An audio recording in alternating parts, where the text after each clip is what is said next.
Hi there, my name is Joyce. I'm a content marketer based here in Hong Kong. I'm going to be on the next episode of the Online Prosperity Show, so stay posted and check it out, where I'll be sharing a lot of my insight stories as well as some ideas about storytelling to fuel your passion and kickstart your journey.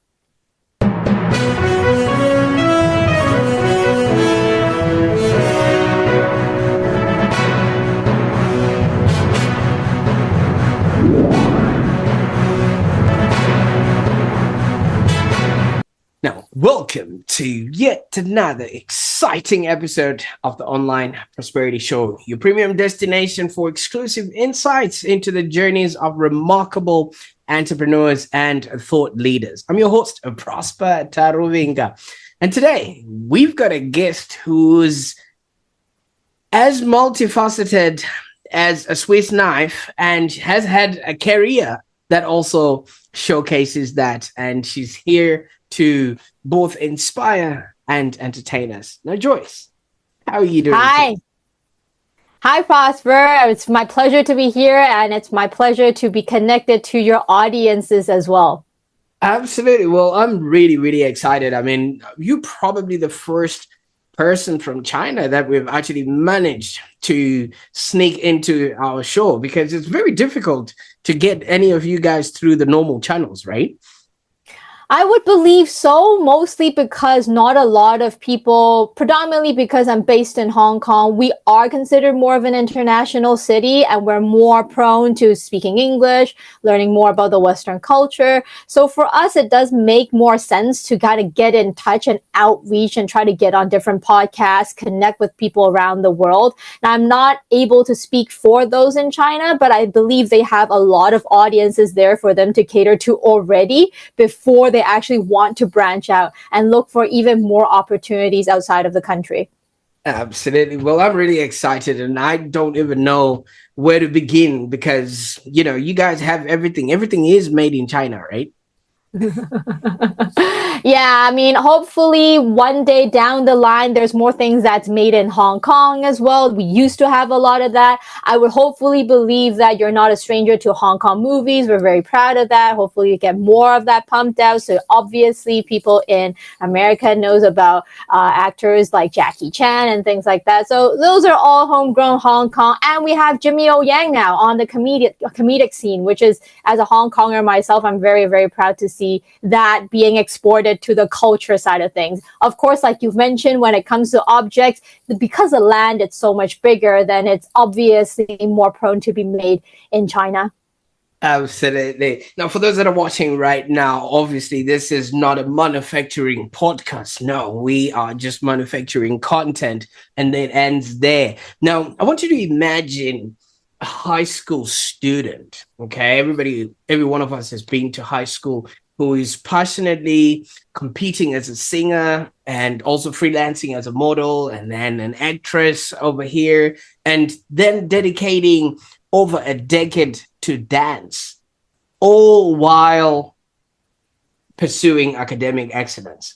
Now, that's a lot, all right? For some people, that would just have been too much to carry, and I wonder how big that backpack was for you to carrying all your books and all your change of clothes and everything else while you're in between classes. Well, it actually sounds like a plot to a feel-good movie. I mean, she was talking about Jackie Chan earlier on, but no, that's not it. That's just what, Joyce went through. And it's just a chapter of her life. I can't wait to unravel everything else that comes along with it. And from those sort of like busy beginnings, Joyce has also choreographed her way through journalism, digital marketing, and now stands as the founder of Joyce Tsang ContentMarketing. And I truly believe her story is just a testament to the rhythm of resilience and the art of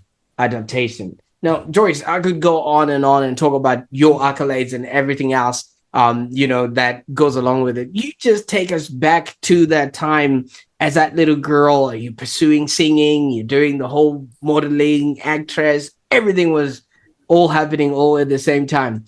How was it for you?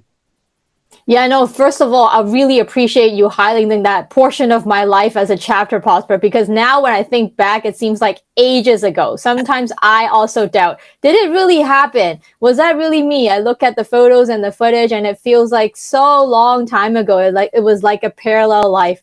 But, like you've mentioned, thinking back during that stage when I was still in high school, I think um, at the time, I would say anybody can do it. You should try. I would recommend it to everybody. Now that I've grown up and matured and started my own business, like you said, I really believe that it's not a lifestyle for everybody, not because other people aren't capable of doing it, but the mentality and the ways that we prefer in work and pursuing our passions are actually very different. So at the time, for me, I think I have always been somebody with a personality and a characteristic where I just feel like I want to make the most out of my time at all times.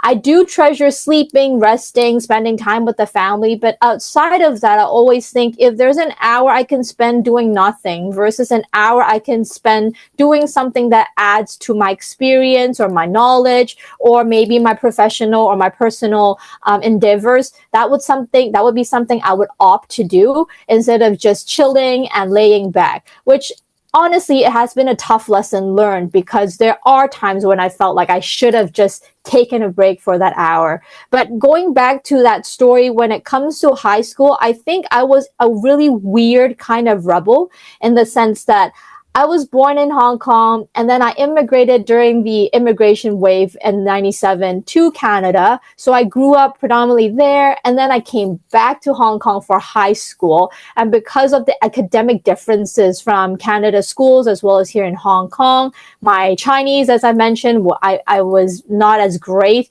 in written Chinese. There was a lot of other subjects that I wasn't able to catch on to. The only option for me was to go into international schools. And back then, as I said, the weird rebel in me thought that why am I in an international school? Can't I excel in a public school as well and be bonded with the local culture and speak to local students and have fun like they do around the city? I felt quite distant from that. And I think that was one of the ways where I was trying to figure out how I can step outside of the academic circle at the time and reach people from the local community, hence taking up things like you said, singing, dancing, modeling, actress, or just any kind of opportunities that were out there that allowed me to step away from the circle of friends that I had at school because I felt slightly distant. Of course, I know if anybody has friends or family who studied or their kids studied international schools, a lot of them are very well off. I would say I was not as well off. So there was definitely a distance when I looked at how their lifestyle was, their choices were. I didn't feel like that really connected and bonded to who I was.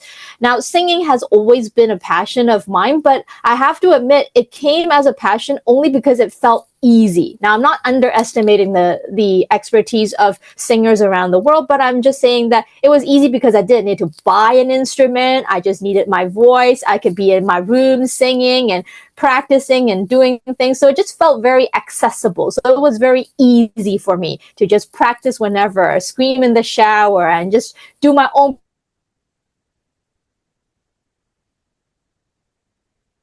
it did because I felt like if I was singing so well in my own standards in my room, maybe I sing pretty well outside too. So I just joined competition, knowing actual vocal teachers and trying to pursue that. So that was kind of where it went. But in the beginning, it was more because, I liked it because I was quite good at it. It was quite easy for me to take on. So that was kind of the first step. Now, going back to what you said about dancing was really about the extracurricular activities that I needed. So I didn't start it off thinking that was easy or I really wanted to do it, but it was more because of the academic requirements with the IB program I was enrolled in. So I started that, and that really snowballed into becoming a career afterwards, like you've mentioned, that lasted for almost over a decade, where I spent my life just really trying to hone the craft and be better and better at it at a professional level. So hopefully in a gist that kind of answers to your question as well, how that kind of come about. And it wasn't a planned thing. I wasn't starting like most because I'm a big fan of documentaries as well. It wasn't started because at an early age, Joyce wanted to dive into the world of singing and become a singer. It was none of that. I didn't have that kind of opening scene. It was more just, I don't want to do this. I want to do this. You know, And it this was an extracurricular activity. So I did that kind of thing. Right. So there was no spider that bit you somewhere, and then all of a sudden you found a move, and then you started dancing. Well, thank you so much for sharing that with us. Now, obviously, dancing is quite a wide sort of genre. What sort of dance moves did you come up with? So I started off taking classes only because one of my classmates said, you know, Joyce, we need the extracurricular activity. Why don't you just join my class? She was taking hip hop classes. So I just went without knowing anything about hip hop. I just went and I had a lot of fun. The teacher saw me as a new student. Now, thinking back, I think it might have been a sales tactic. You know, I was a new student. He saw me. He tried to give me compliments so I would stay for more classes. I don't know if it was highly genuine, but he said, "You're really good. Have you ever tried dancing before?" And that really gave me a confidence boost because, like I've mentioned, if something felt accessible and easy for me, it was very easy for me to fall in love with it as well. So I was like, okay, I'll stick around. So I started off with hip hop, and that really transpired into a whole love and research because, as I've mentioned, I grew up abroad in Canada, but I wasn't really in that culture or grew up with the culture. And after coming back to Hong Kong, hip hop was still a very new and green culture here. So I really did a lot of research, started going through, you know, graffitis and the art form and learning about rapping, DJing. Not that I took it on myself, but, you know, watching a lot of videos. And that kind of fueled the whole 360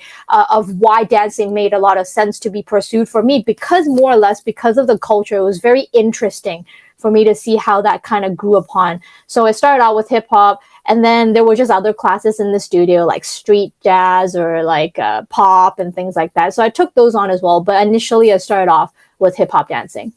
Absolutely. Part of your journey includes Canada, and obviously that would explain, you know, the command you have with the language, and also, you know, just who you later on became. You did mention there was some sort of a migration activity happening at that particular time, which obviously that was your parents that got involved in. What was it like being uprooted from that which you knew to somewhere else? Like you said, you didn't feel like you belonged. Yeah, I think it was a very kind of popular choice at the time as well. Most people from Hong Kong were considering immigration either to Australia, the UK, or Canada. And when I say Canada, it's predominantly either on Toronto or in Vancouver, where there is a big Asian population there anyway. So they felt more like it was easier for them as adults to kind of fit in and be connected to the community and at least know the language to a certain degree and be able to find help if they needed. So going from Hong Kong to where my parents chose was to Vancouver, the change in language actually wasn't that great because we were living in a mostly Asian community. For those of you who know, I was living in Richmond. So now Richmond is kind of like you can get around without speaking any English, as I've heard from my friends. But, you know, back in the day still, you know, the neighbors that we had were mostly Chinese from Hong Kong or from maybe Shanghai or from China and things like that. So there was Asian faces. But I think the most impactful thing that I've learned and that really changed the way I am, and now that I think back, puzzling all the pieces together really driven me to end up with a career right now is during primary school years when I went and joined. I was very shy in the beginning because obviously in the class there were more foreigners and people of other different races, Indians, Pakistanis, Caucasians, just a lot of really cool faces that I've never seen where I grew up. And I was all of a sudden put in a class and told to do group work and, you know, communicate with others. Because of that, my teacher at the time, Mrs. Gibbs, shout out to Mrs. Gibbs from Richmond, she took me on to the English as a second language classes after school. And what she did was, instead of trying to kind of train me up with the English skills that I need in a more traditional way with books or practices or exercise and things like that. She gave me a notebook and told me to write a story, and I could draw and just write as much as I can. It doesn't have to be complicated, just make up a story. And it was very interesting. I remember, I think the first drawing I did was like a Garfield cat, and I wrote something about, I am a cat, I like to eat, like really simple English. But that really opened the air and opened the room for me to feel like, hey, it's okay to experiment. I have this safe place for me to kind of work it out and try and figure it out through the art of storytelling. So I think that really made a huge difference as we maybe progress to later stages in my life. But I think that was the most impactful thing for me when it comes to moving from Hong Kong to Vancouver and trying to get to know how to blend in and become a part of the society and the community there. Absolutely. So, I mean, obviously, it does look like you had, luck with the adults around you. You also did mention your dance teacher who complimented you to say, you're really good at dancing. And now Miss Gibbs is coming into the picture. What was it like with other kids?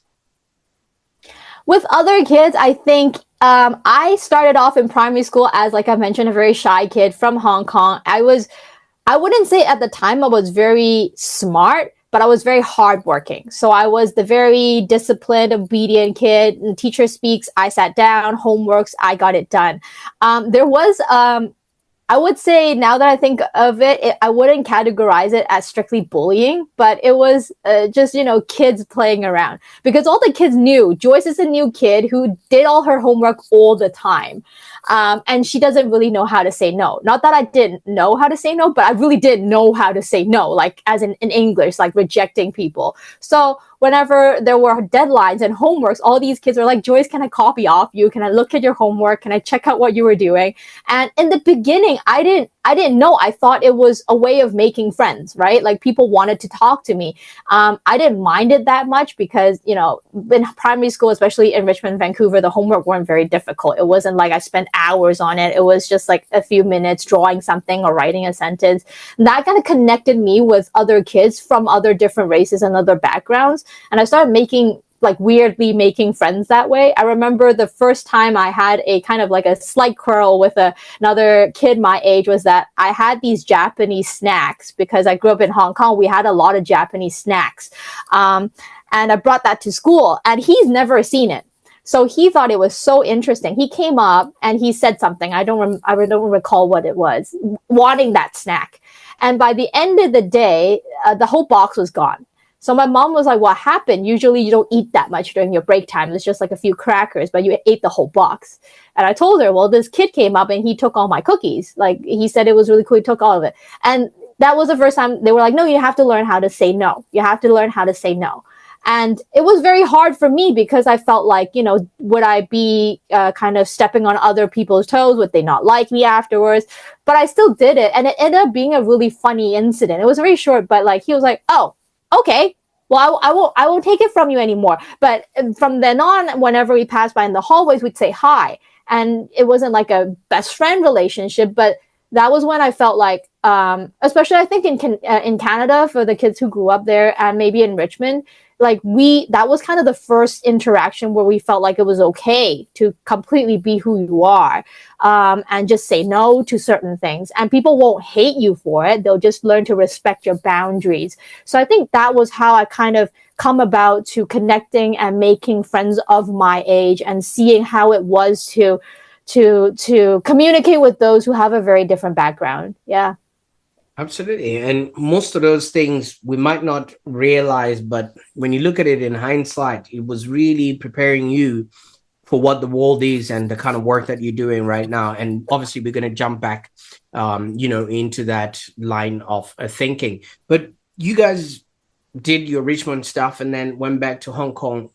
What was that like going back now, knowing that, this is a place you had left and it was almost like starting all over again? Yeah, in the beginning, I hated it. I really didn't want to go back, but there was really no choice. I mean, I was starting to make friends. Because our primary school was right next to the high school. So I was literally looking at where I would go, or I presumed I would go next. Like I was going to graduate from primary school and go to that high school with all these friends. And I didn't. I had to go back to Hong Kong during I think it was grade 6 or grade 7, to go back into the Hong Kong high school system, where I ended up, as I mentioned, in an international school. So in the beginning, I think that also kind of reminded me why I hold such a grudge when I went into the international school, wanting to not be there because I didn't feel right. My friends in Canada now, as you've mentioned, a great word to use, in hindsight, obviously their families would have been privileged enough to immigrate, but they weren't kind of what we would describe as, you know, very kind of Affluent. or kids that go out and brag about how rich their family are. We don't do that. We just grew up there.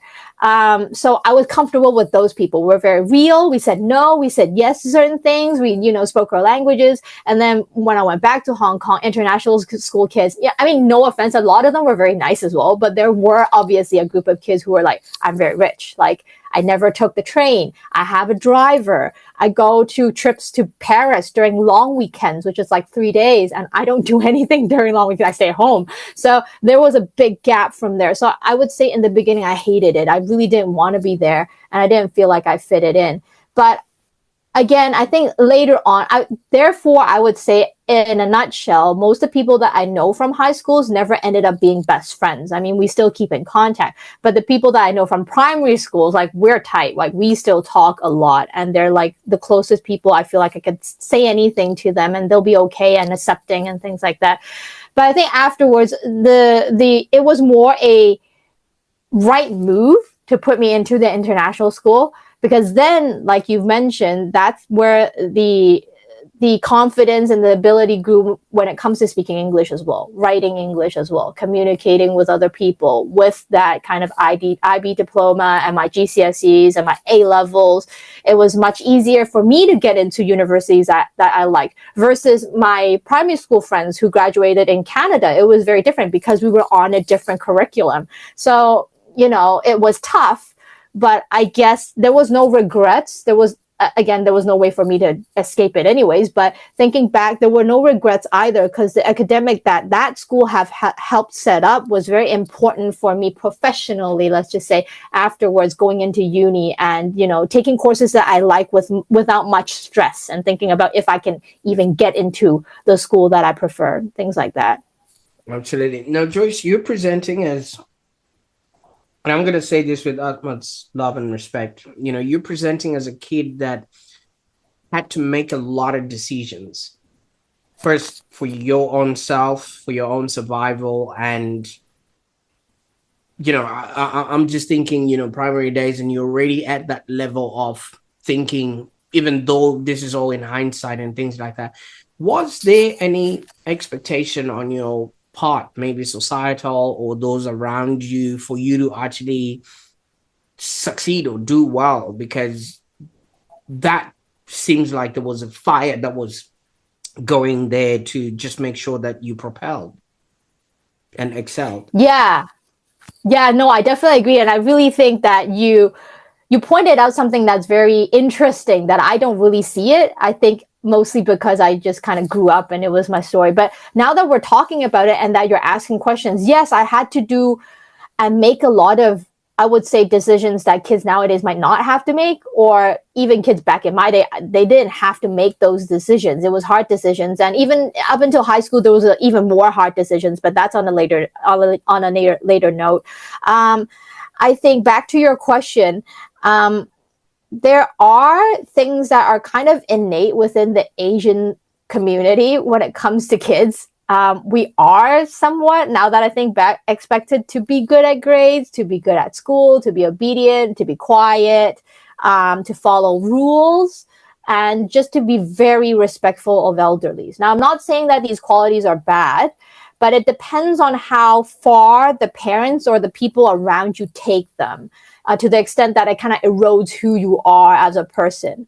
So I think I was quite lucky in the sense that I enjoy studying. I like going to school, so that has never been a problem. I'm not the top in class, but I enjoy going to school. So it has never been a problem of my parents going to me and saying, Joyce, why are your grades like this? Why are you skipping classes? Why are you pretending to be sick? That was never a problem. So I kind of got that checked off the list. But the rest of the things, I think the one thing that mostly stood out was the way that I talked.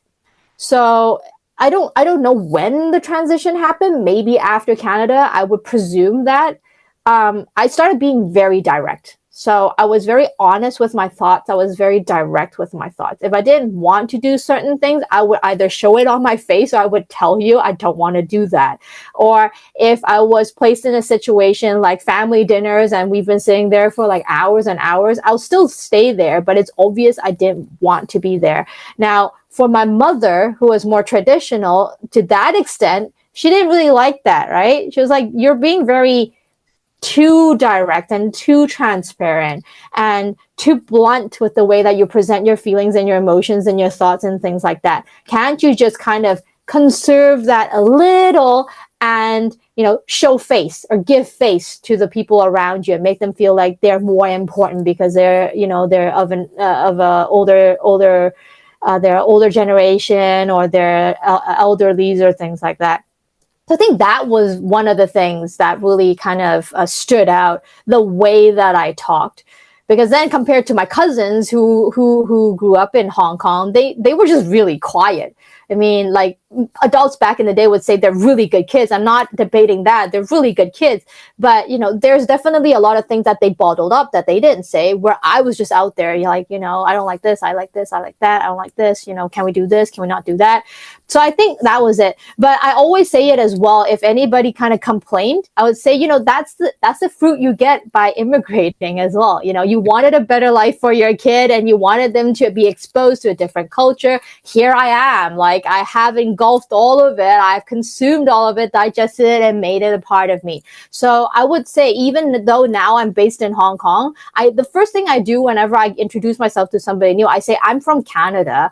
And, you know, if there's anything that you feel like I ask a lot of questions, I talk too much, you know, I apologize in advance for that. But yeah, I definitely relate more as a Canadian. There's the more free-spirited way of the way that we talk, and we talk with our hands. That's what I've realized as well. We're very expressive. So Hong Kong people don't really do this. Like, I do this. So some people are like, you know, why is she talking like that? But yeah, I would definitely relate a lot more of myself, like 70%, 80% Canadian, and like maybe 20%, 30% like a Hong Kong person, like a local Hong Kong person. Yeah. Absolutely. And does that get you to clash heads with a lot of people that obviously have some sort of social expectation for the orientation that you are in now, and especially the person that you've become?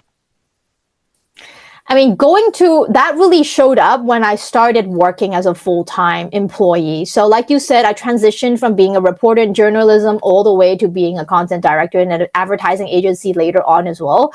I think there was a deliberate choice in the beginning that I only chose smaller businesses at the time. And they were either startup or founded with an international founder, somebody who's either brought up abroad or educated abroad, and with a very international kind of working style. I gravitated to that, and that was very important. But as you kind of move up the corporate ladder, there are more bigger opportunities with bigger companies who might not have that style of working. And I ended up in several of those. And that was when it really showed up. I think there are a lot of women who experienced the same thing. And I'm not saying that I experienced it in the same level as they did, but there were a lot of sexist comments.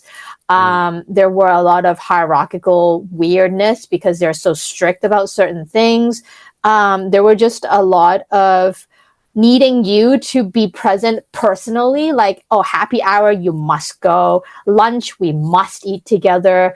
After working hours, you have to follow each other's Instagram, which I found very weird. Like, why don't you follow my Instagram? Do you not like me? I'm like, well, we're professional, colleagues. I don't have to go and look at your personal life. But that's kind of the thing that they really wanted. Like, I despise the word of, we're like a family when we're at work. We're not. Like, you're not my sister and I'm not your sister and you're not my brother. We're not a family at work. We work together and we work well as a team, but I don't treat you as a family and there's no need to do that. So I think that was the thing that really kind of stuck out when in these meetings I would be called, Joyce, you're too direct, you're too honest, maybe sometimes keep your opinions to yourself. Do you find this like the right time to speak up? Are you the one hosting the meeting? Certain things like that, or just like I said, really sexist kind of comments, the way I dressed or like the way I presented myself, do I have makeup on, that sort of thing. So I think that was kind of the moment where I really realized that I was very, very different from people who grew up in Hong Kong. Not saying everybody is like that, but they're more used to or have more skills in learning or knowing how to deal with these situations. Whereas for me, I don't have these situations in most of my life. I've never experienced that, not in school, not at work. And then all of a sudden I'm put in this kind of environment of learning to kind of tone down and behave. So I think it really kind of came to me when I went to work. So kind of much later in life. Yeah. Absolutely. You know what I like about all this? It's like you're like the voice to the voiceless, because I can assume there's other people that would also want to express themselves in this way, but they obviously would not have a basis or a baseline or a reference point to say it's possible for me to speak like this. And I think maybe that's why you gravitated towards journalism. Mm-hmm. I think now, just taking a slight step back, like you said, because now that I have a lot of interactions with younger generations, whether they're like part-timers or freelancers that work for me, or when I go to high school and give out workshops and talks and things like that, I really can't say for their generation. So when we're saying, the voiceless or those who feel like it's not the right time to speak up or the right moment, or should I be able to be very authentic? I think I still kind of speak for like the millennials or like whatever generation that's slightly after that during our time. But for them now, I don't even know, because they're very different. They are very themselves, but I don't think they seek out for the same way to express themselves, right? They have a lot more different distribution channels. They might not want to talk and they might not feel the need to talk. Whereas for us, correct me if I'm wrong, we feel like there is a need to communicate. We shouldn't let the other people know, like directly or like face to face or through a phone call or like things like this. So I can't really say for them. But for my generation, I think, yeah, I was kind of that pokey person who stood out, and they're like, look at Joyce do her thing, like maybe I should do that as well. So yeah, for us. But you said, is that something that kind of made me gravitate towards journalism? There are two ways to think about it. The first thing is it was very realistic, because I graduated with a BA in visual arts, and at the time I went back to Hong Kong and I couldn't find a job. Nobody respected visual arts. So all the jobs that I were kind of landing were very random and has nothing to do with my expertise. It was more or less just about mixing paint and buying frames for painting to sell to customers. It had nothing to do with like art history or art critiques or things that I actually studied for. So then I went back to my CV and whatever I had written down. I started looking at it in a soft skills set of manner. So instead of looking at what I graduated with, what are the hard skills that I had, I know how to paint, I know how to draw, I know how to speed sketch, all that kind of stuff. Out the window, let's look at the soft skills. So because I also had to take art history classes, I knew I know how to write. I can tell stories. I'm able to analyze and critique certain things because I know how to critique art, with references and research and things like that. So I boiled that down. I was like, okay, what job needs those skills? And that actually led me into journalism. So I think it was more about that. The first trigger, not being able to find a job, and then trying to find a job that really wanted or see value in me. So that was how I got in. I think the rest of it is more learning as I go and expressing as I go. Going back to the Mrs. Gibbs story, right? I knew and I liked how to tell stories, and then I was trying to hone my craft professionally after I got the job with identifying my soft skills that way. Well, I was looking you up. Obviously, congratulations on all your accolades and successes. And one of them is the Starbs.com magazine, which basically looks at culture and things of that nature. What brought this about, and what were the lessons that came along with this journey? Yeah, kudos to you for actually saying it. A lot of people kind of like navigate away from that because the word is so weird. So they're like, you started this website, like this website. I'm like, yeah, it is called stuffs.com. Why? Because it's just an acronym for STUFF. So stuff, just a lot of stuff. The reason for starting it, again, has nothing to do with starting a business or wanting to become an entrepreneur. Nothing to do with that. At the time, which ties in nicely to the previous answer, I was trying to look for a job. I landed my first interview. They said they loved my personality, my background, how I was, but I had no experience. I had no writing experience. And they were like, we need somebody with writing experience. And I was like, oh, gee, that sucks. I don't have any. For the normal person, they might be like, maybe I'll just look for something else, right? Like look for something else that's more entry level and wanted somebody like me. But for me, I was like, well, they said I have all these really cool things they liked. I just don't have writing experience. Well, I could just write some writing experience. They never said it has to be legitimately published by a publisher. They just said I needed writing experience. So I started a website overnight. And I started writing. I just wrote about stuff as though I was a reporter on that website. So I was writing about shoes and fashion and art and just stuff I like, and nails and just, random stuff I like. I started sending all these articles to the HR person every 2 weeks or so. So she was like, oh my God, it's this girl again. It's Joyce again. I just sent her emails. I was like, look at this. This is my first writing experience. Look at this. This is my second writing experience. You want to check this out? This is my other writing experience. On my own website, written by myself, edited by myself. It's just me. Everything is me. And I sent it to her. I think it got to her nerves so badly that she was like, this girl is serious. Like she really wants a job here. So at the end, what happened was they opened a role that was non-existent before. It was just some random internship role and they got me on board. So I was working their internship and then for part-time and then for full-time for a year. Out of thin air, actually. They didn't even have a role that was fitting for me. They just made up something because I was so persistently sending them articles. So that was the reason why I started stuffs.com. And that actually became my second portfolio, which is very important. That website actually got me a lot of full-time job opportunities and headhunters because they saw that website. And they were like, if this girl could do that website, that means they can help a company do a website that's similar. She can write, she can take photos, she can edit. She has, basic website design knowledge. She knows how to set things up. She has like a subscription list, blah, blah, blah. That became kind of my arsenal where people looked at that and tried to think about how that would serve their client or their company as an employee. So I kept that going. And the very interesting thing is that website ultimately became a platform for other people. Not a lot of them, but several of them who wanted a career in writing, whether it's journalism or just writing overall.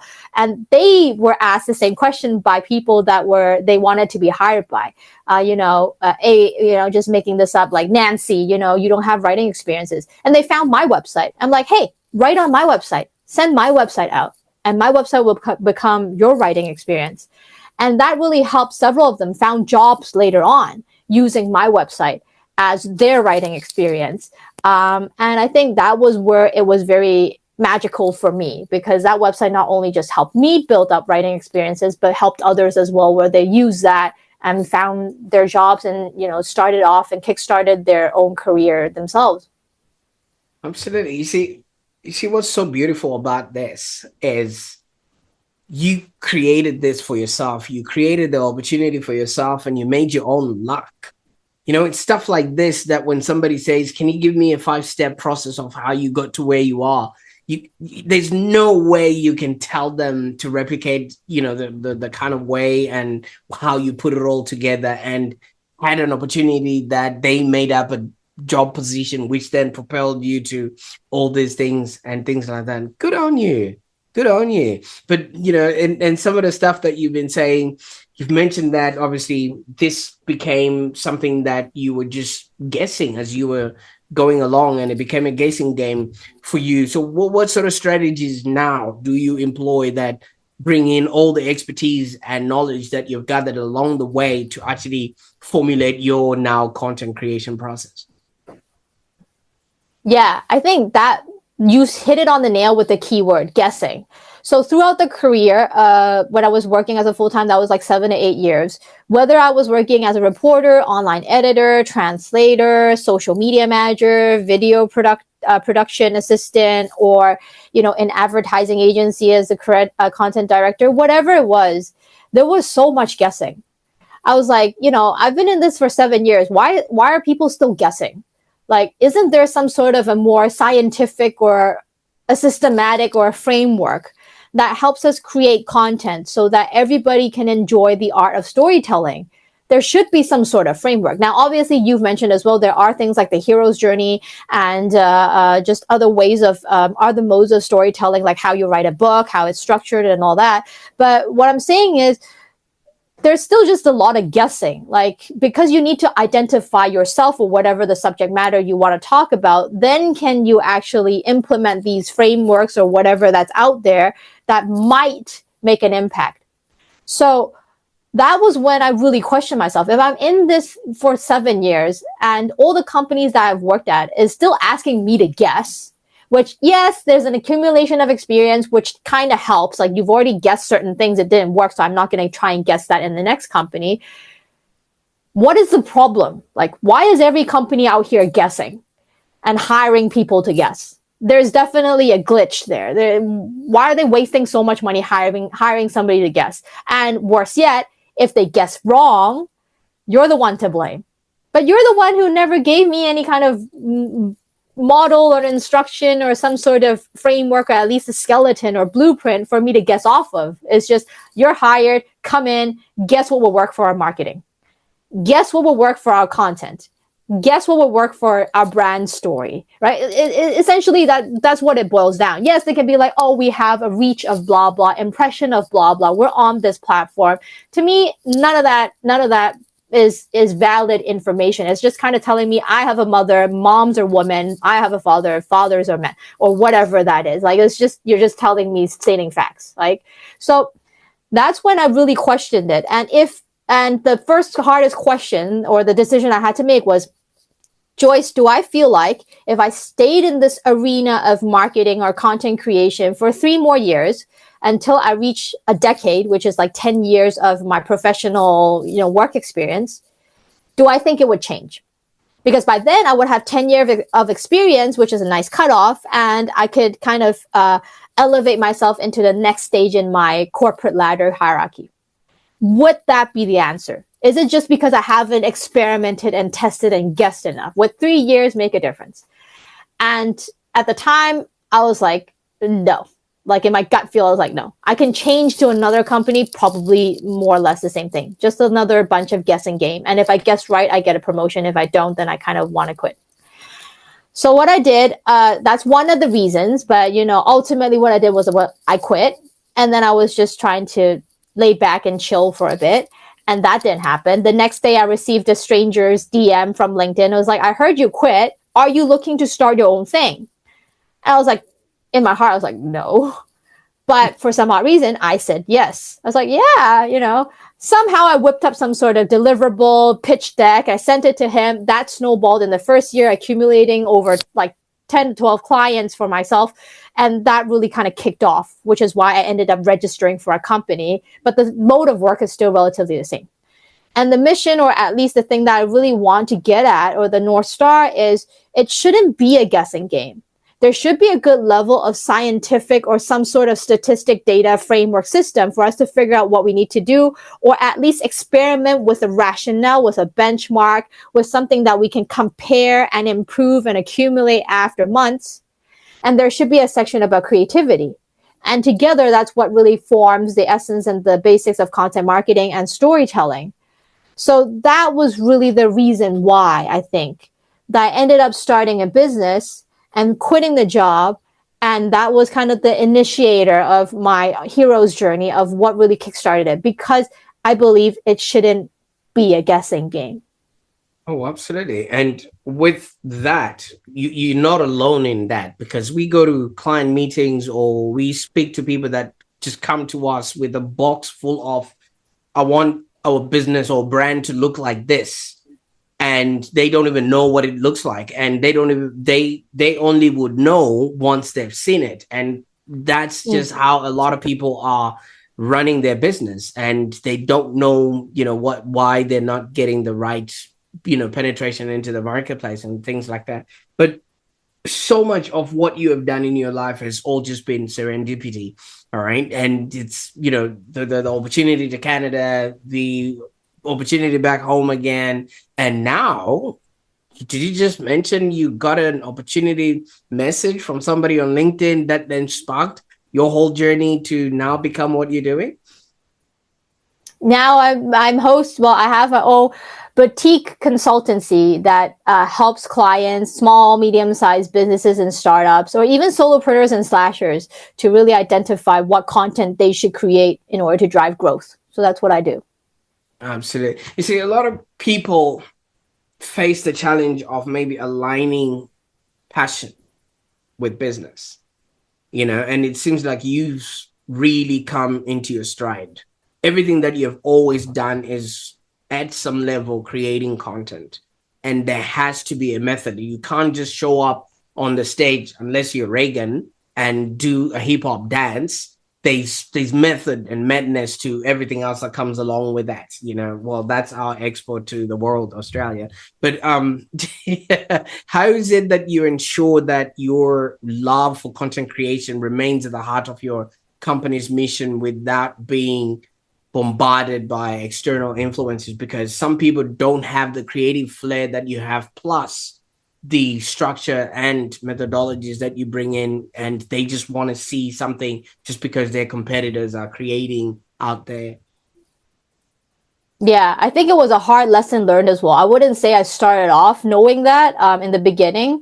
I did have a lot of mistakes, took on the wrong clients, had like arguments and like agreements, learning how to write agreements and learning how to come to discussions when things aren't the way that maybe the clients want or maybe the way that I want. But going back to one of the point that you said, right? I had a lot of serendipity of like the just being able to receive a lot of opportunities and not being smacked in the face very early on, because if I were, then I probably wouldn't be able to continue this far and just persist and try to motivate myself. I think the kind of the double-edged sword in that, the good thing is, yes, I love what I do. I mean, like, it's obvious. My eyes light up when I talk about content marketing like a super nerd. And I'm like, oh, you should do this, you should do that. Like, there's all these really cool things you should do and all that kind of stuff. But I think as a business owner, that's also my weakness. I put a lot of me in my business and not a lot of business in my business. So that's not good, right? That's a lesson I need to learn. And I've been learning it for the past year as well. Like, can I take away a bit of myself? Not that not being authentic to myself, but being a little bit more like a business owner, right? Like, how can I manage the whole thing and be able to kind of wrap things up and make it presentable and do all that and not get myself, especially my own personal feelings, too involved when things don't work out? It does hurt because I'm so me. There's just a big portion of me in the business and not enough business. So I would say that's a learning curve I still need to go through and be able to kind of equip myself with that and balance it out a little bit more. So in the beginning, to just answer your question, how did I come to be able to kind of protect who I am and the core of it all? I think with that, just that being one of the things that's the main ingredient, that's just how the business was built. It was just a lot of me and a bit of business, because I wasn't starting off with, I have a business plan and I'm going to do this with the business. It started off with me, people wanting to know who I was and people wanting to know who that. And so therefore the target audience and the people that I attract essentially are just attracted to Joyce, right? They're like, Joyce is cool. I want to know what Joyce is doing. Joyce's been doing a lot. How did Joyce do it all by herself? So then they really value the me part in the business. So it makes all these conversations a lot easier, because by the time they come in, they already know I want to hear from Joyce. Like, that's the main goal. I want to have a consultation with Joyce. I want to know what she's talking about, or she feels like, or she wants, or she sees in my business. But if it was the vice versa, if the beginning of the business wasn't so me, I would have a lot more of the problems that you've mentioned. They came in for business, right? They came in for, I want this duplicated, replicated. I want to just pay for this and you get it done. So I think it's that narrative, right, start from the beginning that really kind of helped me steer into that direction anyways. But again, I'm not advising this for most entrepreneurs because I have very little business in my business, which makes it very hard to scale. So that's why the business is called Joyce Tsang Content Marketing, because it's very Joyce Tsang. But at the same time, if you find somebody who's not Joyce Tsang in Joyce Tsang Content Marketing, that might deviate, right? That might cause the problem that you've mentioned. We might lose out on a bit of the passion. So it's very, very hard for me to actually hire somebody to do as much work as I did, apart from just like freelance help and part-time job. So I think that's a problem. And the second point to that is like the story that I shared about my primary school days of saying no, right? Saying no has been something that wasn't very hard for me, but it's just how to say it to clients. So because I do so much and create so many content online, I'm not there to say, oh, I have this content about me in the awareness stage, hoping to drive blah, blah to my middle interest stage, to my conversion stage. So I have this much lead. This is a framework that we also use as a funnel framework. However, the content that I use is really to tell people who I am and how I work and what it's like to work with somebody like me and get a gist of who Joyce is. Because then when people come in, I've never gotten any clients who asked for a discount ever in the past 4 years, because they feel like it's a disrespect, because they know, like they don't want themselves to be associated with somebody who's cheap. Right? They saw Joyce, they want Joyce, they come to Joyce, they ask Joyce, and they're like, well, you know, that's Joyce's price and we like Joyce, that's why we ask. If we don't have the money yet, I'll just tell Joyce, and when we have the money, we'll come back to Joyce. Right? But that's not about like my power, but it's just because I've been upkeeping my content in the awareness stage for so long consistently that it makes them feel like, you know, that's not the right question to ask Joyce. Like, she's been putting out so much work. That's how I got attracted. It would be a bum for me to go and ask her for a discount. That would reflect badly on myself. So then I think that really builds this kind of identity of the people who comes in as well. So in the beginning, when I didn't have so much of that, I did have to say no to certain people and say, you know, I'm not interested in just execution. I really want to do strategy.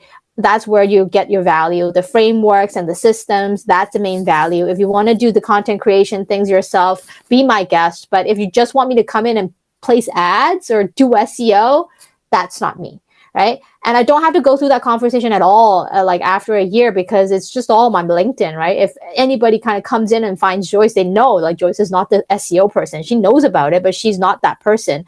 And I'm very blunt in saying that as well. I don't mind it blocking off like potential businesses when I know the business which comes in is not something that I like to do, or if I'm able to excel at anyway. So I think it's a mixture of those two things, and why I again reinforces is the importance of the service that I produce, because that's what content marketing is really all about, right?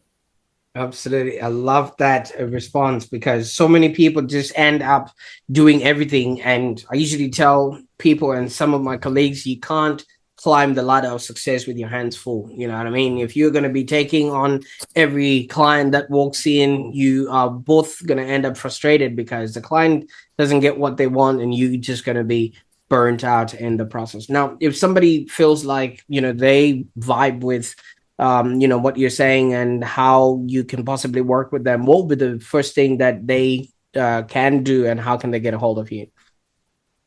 Yes, if you're an avid user on LinkedIn, you can find me on Joyce Tsang, JoyceTsang, content marketing, very, very self-explanatory and straightforward.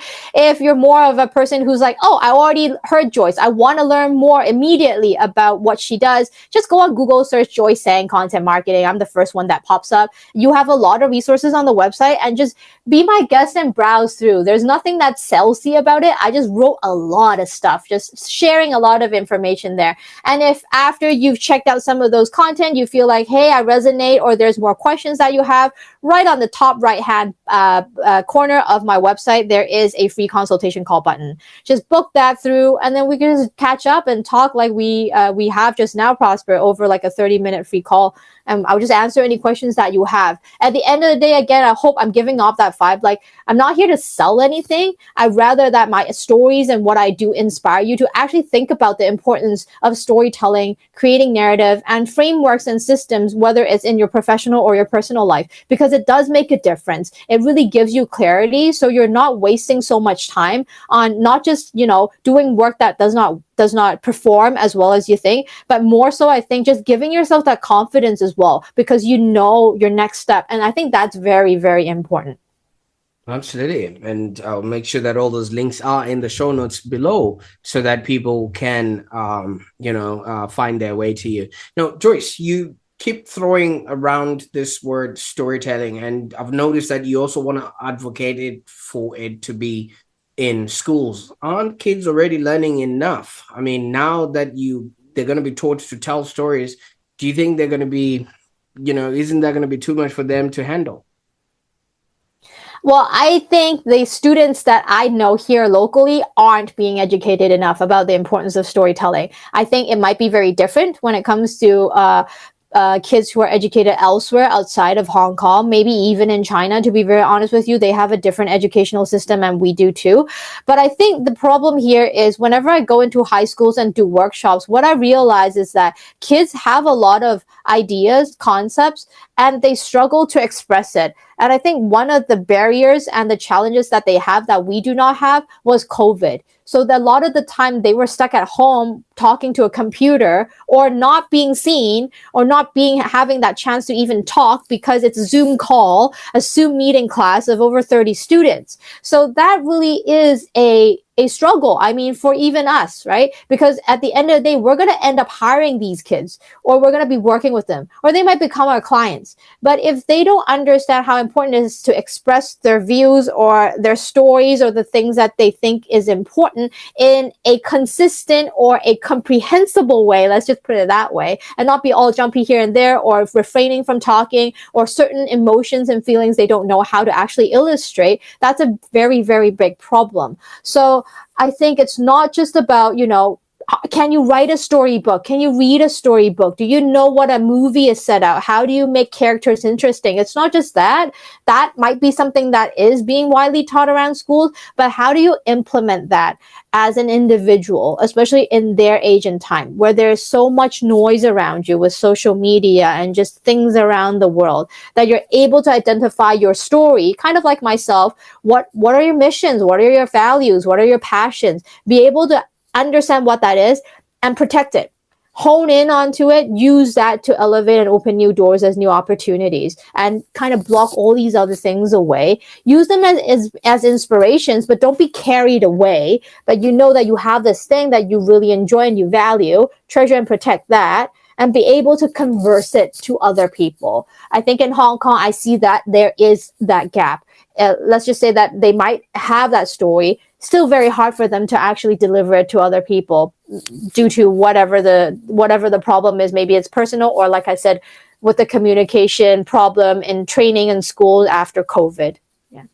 Absolutely. Well, that is a noble cause, because I viscerally believe in life, we're here to live, to learn, and to contribute. Okay. You've obviously lived, the life that you've lived, and you've gotten the lessons along the way. And that's the learning part. And now you're just sending the elevator down for others, because every part of your journey has been punctuated by some form of a story that you had to tell in order for you to go to the next level. Okay. So the story that you told Miss Gibbs was English is not my first language, and she elevated you to the next step. And the story you told the dance teacher was maybe I'm good at dancing, right? And and he helped you elevate yourself to the next level. And pretty much there was also a Mr. Tuck that was in your journey, Mr. TK Mark, who also is part of your journey and the story that you told. But the best story that I think was then the one that propelled you to where you elevated next was you creating a website for yourself, which basically became the bedrock of the foundation that you now have created for yourself. So there you go. It is all these stories that have really formulated the journey that you are, and being such a great content creator. I should think this is the best episode we've had in a very long time. Oh, wow, Prosper. You're being very far too kind, far too kind. I'm just happy and grateful for me to be able to share my Now, story on your I want you to platform. accept that. I want you to accept that, because for all the time I've been listening to how you speak, you never have taken moment to accept where you are and how far you've come. Yeah, I think it's because recently there's just been a lot of challenges. Of course, just like yesterday, tariffs and like all these impact, and then the economy, and then just That's a not lot of your things you story. trying to juggle. That's not Yes, your. that's not that. Hopefully, that's not my story. But yeah, I mean, there's just a lot of things that's happening in the world where you feel like you're constantly on edge, and you have to be faster. You have to be ahead. So you are definitely correct. There is that need, like we've mentioned in the very beginning of the episode. Joyce, stop trying to fill up every single hour and just take a break. Just take that break. Still a very tough lesson for me to learn, but it's something that I am striving to do. Congratulations. Thank you so much, Prosper. That's all we wanted. I really appreciate your time on the call today. And thank you so much for taking us through this journey, because so many people might not have a moment of really realizing that they've done a lot, and they've probably done enough. I feel like you owe us a book. Oh, that is such a great. I don't know. Are you reading my mind? Is there something in your head that already knows so much about Joyce that I don't? We've never met. So for the people who are listening, I've never met Prosper in life, in physically. This is even our first virtual video call, and the way that he has prepped everything, like it's as though he knows me already from some sort of past, and I just don't recall. Like there's definitely something. But yes, I am working on a book. I am definitely working on a book. I have just gotten through my first draft. Actually, not just. It's like probably like last month or something. Haven't gotten through to self-editing yet. There's a lot to do. But yes, that is my next project. And just a little bit of a hint. My stories are going to be featured in the book. It's not a self-biography, but it is a book about the power of storytelling, especially for businesses who want to grow their reach. So yeah, that's on the lookout. So for those of you who are interested, again, not to be hard sell, but if you're interested in these stories, because I am too, I follow a lot of really cool people online and subscribe to their email, just because I need a self boost sometimes and feel like I'm not alone. There's other people doing really cool things and working very hard as well. I will be announcing that later on, but yeah, stay posted, connect with me through LinkedIn, or just reach out. Like I'm very happy to talk to anybody and just to share things that I've learned, and really more importantly, share and hear things from you guys so that I get motivated to, keep going on my journey as well. You're going to have to come back and launch this book on the Online Prosperity Shop. Yes, that would be on my list, of course. First thing is I will have to, no, I'm very glad you kept me accountable for this as well, because I've been looking at my schedule and I'm like, when am I going to be able to finish this damn book? But yes, now that I know Prosper is waiting, we need to launch it on his show, I would definitely be able to give myself more motivation and be like, Joyce, go, go, go, go, go. Absolutely. Well, thank you so much for the time. And obviously, now that we know you're going to be coming through, we're definitely going to be sitting at the edges of our seats, waiting for all these stories that are about to be unleashed in your new book. And it's quite evident that embracing one's passion and just really adapting to change, all of these things are pivotal when crafting a fulfilling professional life. So I really appreciate that you took the time to share this with us today.